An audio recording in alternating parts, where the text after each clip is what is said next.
Carbon net zero માટેનો લક્ષ્યાંક મૂકવામાં આવ્યો છે, જેની અસરકારક શરૂઆત હવે ગુજરાત દ્વારા થઈ શકે છે, કેમ કે ગુજરાત સરકારના ક્લાઇમેટ ચેન્જ વિભાગ દ્વારા ક્લાઇમેટ ચેન્જ એક્શન ટ્રેકર નામનું ડેશબોર્ડ તૈયાર કરવામાં આવ્યું છે, જે દેશભરમાં માત્ર ગુજરાત પાસે જ છે। ક્લાઇમેટ ચેન્જ વિભાગના સચિવ ડોક્ટર રાહુલ ગુપ્તાના સરાહનીય પ્રયાસથી climate change action tracker dashboard તૈયાર કરાયું છે, જેને મુખ્યમંત્રી ભૂપેન્દ્ર પટેલના હસ્તે લોન્ચ કરાયું। આ ટ્રેકર ડેશબોર્ડ વિવિધ માહિતીઓ માત્ર એક ક્લિકમાં આપશે। દેશને 2070 સુધીમાં નેટ ઝીરો કાર્બન બનવાનું લક્ષ્યાંક છે।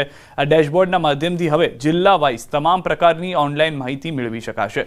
જિલ્લા વાઇઝ કાર્બનનું સ્તર કેવી રીતે ઘટાડી શકાય તેનું મૂલ્યાંકન બીજા ફેઝમાં શરૂ થવાનું છે। જિલ્લા વાઇઝ કેટલો એગ્રીકલ્ચર વિસ્તાર છે, કેટલો ઔદ્યોગિક વિસ્તાર છે, આ ઉપરાંત કેટલું તાપમાન રહેશે, જિલ્લામાં કેટલો વરસાદ નોંધાયો છે, જિલ્લામાં કેટલો ફોરેસ્ટનો વિસ્તાર આવેલો છે, જિલ્લામાં કેટલા રિન્યુએબલ એનર્જીનો ઉપયોગ થઈ રહ્યો છે, જિલ્લામાં કેટલા ઉદ્યોગ છે। સરકારે જ્યારે ક્લાઇમેટ રિલેટેડ કોઈ પોલિસી તૈયાર કરવી હશે તો આ ટ્રેકરના ડેટા રામબાણ સાબિત થશે। આ ટ્રેકરનો લોકો નિઃશુલ્ક વપરાશ કરી શકશે। અતિ મહત્વના ગણાતા ટ્રેકર ડેશબોર્ડના નિર્માણ માટે ક્લાઇમેટ ચેન્જ વિભાગના સચિવ ડોક્ટર રાહુલ ગુપ્તાની સૌ કોઈ પ્રશંસા કરી રહ્યા છે।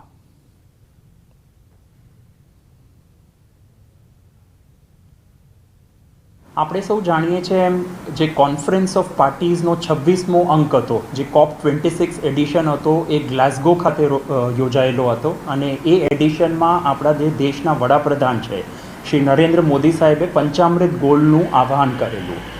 આ જે પંચામૃત ગોલ હતા એ થકીનું એક ગોલ હતું કે આપણે ભારત દેશને 2070 સુધી નેટ ઝીરો બનાવવા માટેનો ગોલ હતો। મને આપ સૌને જણાવતા આનંદ થાય છે કે આ ગોલ સાર્થક કરવા માટે આપણે ગુજરાત રાજ્યમાં માનનીય મુખ્યમંત્રીશ્રીના વરદ હસ્તે તારીખ 5મી જૂન એટલે કે વિશ્વ પર્યાવરણ દિવસના સંદર્ભે આપણે Gujarat climate action tracker dashboard એનું લોન્ચિંગ માનનીય મુખ્યમંત્રીના વરદ હસ્તે આપણે કરાવડાવવામાં આવ્યું।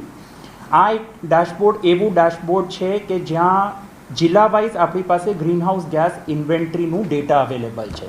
કદાચ આખા ભારતમાં ગુજરાત રાજ્ય એવું પ્રથમ રાજ્ય છે કે જે આપણી પાસે વિવિધ સેક્ટરોમાં જિલ્લા વાઇઝ કેટલું ગ્રીનહાઉસ ગેસનું ઇન્વેન્ટરી છે એ આપણી પાસે અવેલેબલ છે।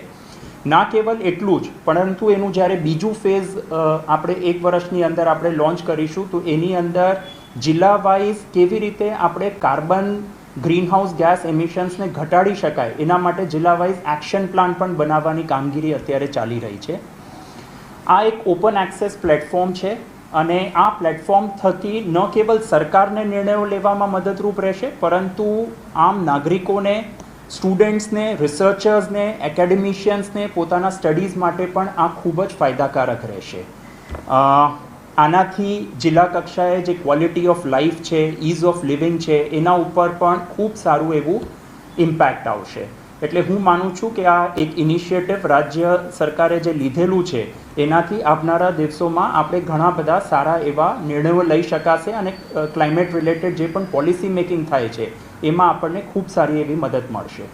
દેશમાં નેટ ઝીરો કાર્બન થાય તે માટેના સરાહનીય પ્રયાસ થઈ રહ્યા છે। પ્રધાનમંત્રી નરેન્દ્ર મોદી દ્વારા પણ 2070ની અંદર દેશમાં નેટ ઝીરો કાર્બન થાય તે માટે થઈને આહવાન કરવામાં આવ્યું છે અને આ પ્રકારનો પડકાર પણ ગુજરાતે ઝીલી લીધો છે અને ગુજરાતે આ પડકાર ઝીલીને તેના પ્રયાસના ભાગરૂપે એક ટેકર તૈયાર કરવામાં આવ્યું છે। ગુજરાત સરકારનું જે ક્લાઇમેટ વિભાગ જે છે તેના દ્વારા ગુજરાત ક્લાઇમેટ એક્શન ટેકર તૈયાર કરવામાં આવ્યું છે અને તેની સતત નિગરાની જે છે તે ગુજરાત ક્લાઇમેટ વિભાગના સચિવ ડોક્ટર રાહુલ ગુપ્તાની નિગરાની હેઠળ ચાલી રહ્યું છે અને દેશમાં આ પ્રથમ એવું રાજ્ય છે કે જ્યાં ડિસ્ટ્રિક્ટના એટલે કે તમામ જિલ્લાના ડેટા જે છે ત્યાં ટેકરની અંદર મળી શકે છે, એટલે કે હવે લોકો સીધા જાણી શકે તે માટેનો પ્રયાસ કર્યો છે અને આ પ્રયાસ સાર્થક પણ થયો છે।